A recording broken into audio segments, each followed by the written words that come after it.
what the tariffs are for. They are to make American workers more competitive in the global market. Why are we accepting that there should be a race to the bottom? You know, China, what is its competitive advantage over us? It's that it pays slave wages. Why should we accept that? They're still manufacturing our... Oh, there you have it. Oh. So Bill Maher is bashing Trump's tariffs, basically has a very negative outlook on Trump. He doesn't really like Trump supporters. He's had his moments with the left recently. But right here, Batya, I want you guys to know who this is. If you want to search her up, you can. She's unbelievably talented, has a book called Second Class, and she is speaking about the transfer of wealth that happened between the elites and America today. And she is defending Trump's tariffs. And I want you to listen to the crowd. And mate, look, how is Trump doing? You guys like the job he's doing? I know tariffs seem very scary to the markets, very scary to liberals. But what she does here is a masterclass. Need you guys to watch it. Bill Maher is left speechless. And I don't want to waste any time. So let's get right to it. Make sure to smash the like button. Take a listen. Okay, so just like I said, we don't have time to fuck around. I'm going to go right at you because, you know, I've known you for a while. And when I first read you, you were a conservative Republican, but not crazy. Like I read you in where? Newsweek, Time Magazine. And I'm not saying you're crazy now, but you went from just a conservative, leaning right to a Trump supporter.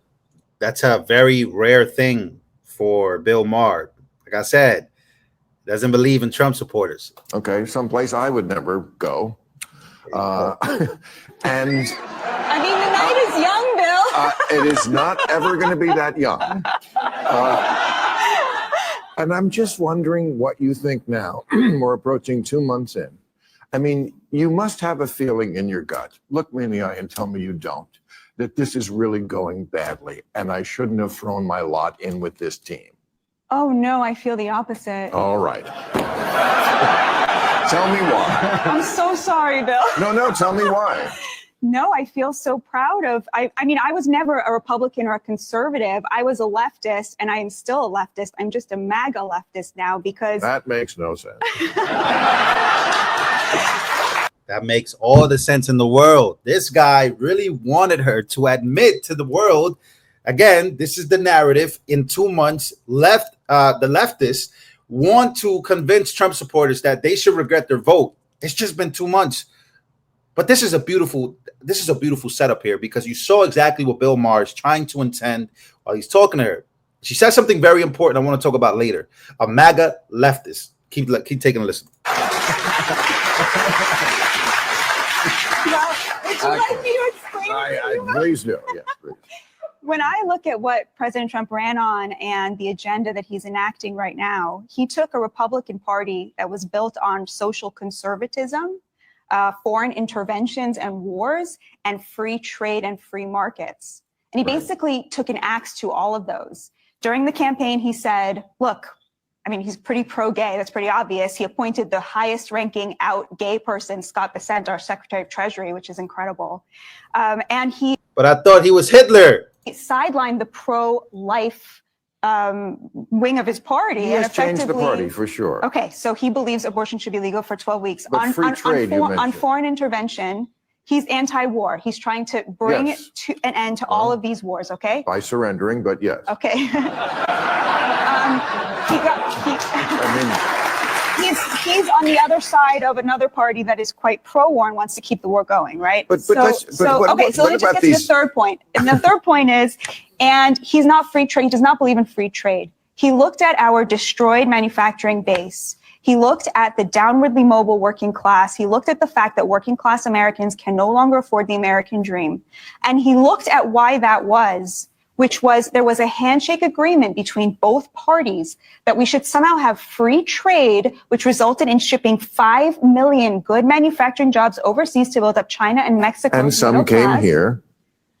No, what they did was they brought in millions and millions of illegal migrants to compete. Yeah, so he obviously doesn't know what he's talking about.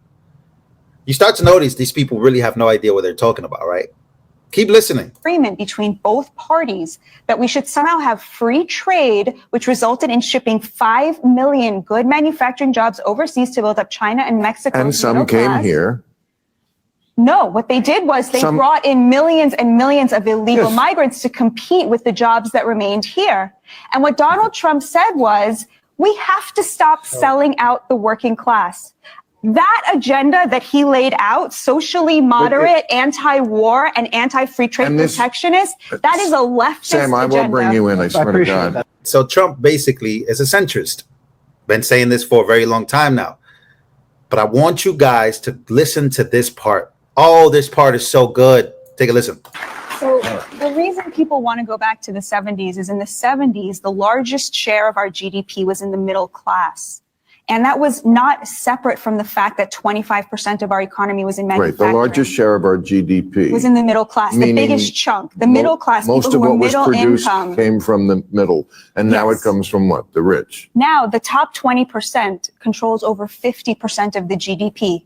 Our economy was an upward funnel of wealth, and the largest share, which used to be in manufacturing, which gave a lot of working class people a middle class standard of living, now the largest share is in real estate and finance, meaning that asset-rich Americans are controlling over 50% of the GDP, and they have left the working class out of all of that prosperity that was generated.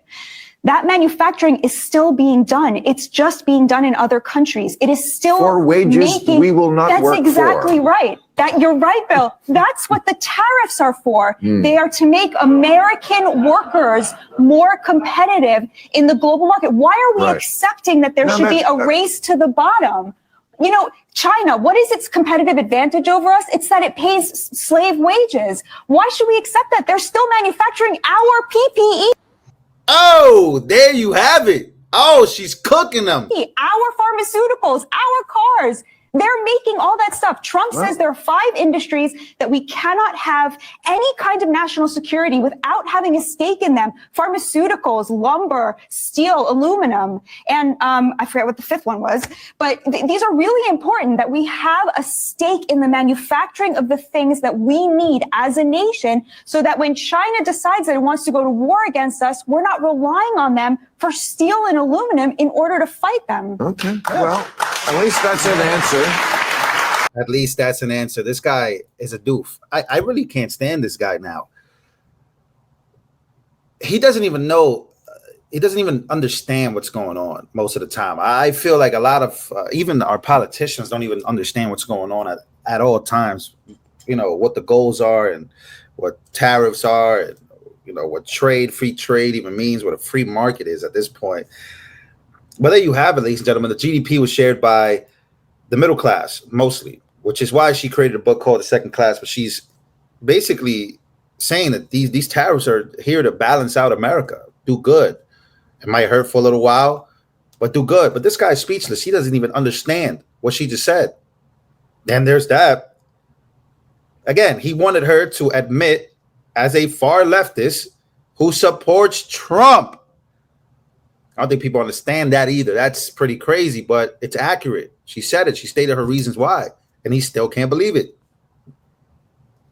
But his narrative is pretty much shattered. His narrative going into the show was that, hey, it's been a terrible 2 months. I'm pretty sure you're regretting it. No. I looked at the markets. $1.3 trillion have entered the market in the last 24 hours.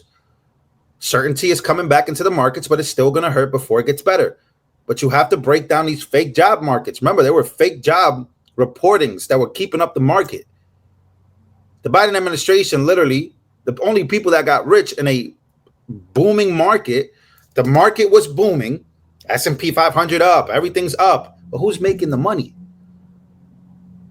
It ain't the middle class. It's literally the 1% in the markets. You break down the markets, you literally rebuild America's economy, and you balance it out with tariffs. In fact, you might even throw out there that America shouldn't even charge people taxes. You shouldn't tax Americans who aren't making more than $150,000. That's not a bad idea. We are the United States of America. We're the greatest country. We should be able to do that for our citizens. But again, that's just These people are so stuck. They think that this is a TV show. This is a telenovela. They think that this is a soap opera or something. People's feelings get intermixed. Nah, man.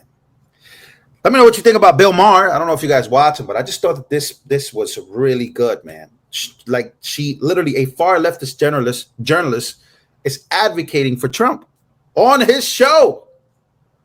And she's telling you why and explaining to you tariffs that you should know about and you still don't know about it. Ladies and gentlemen, see you guys on the next one.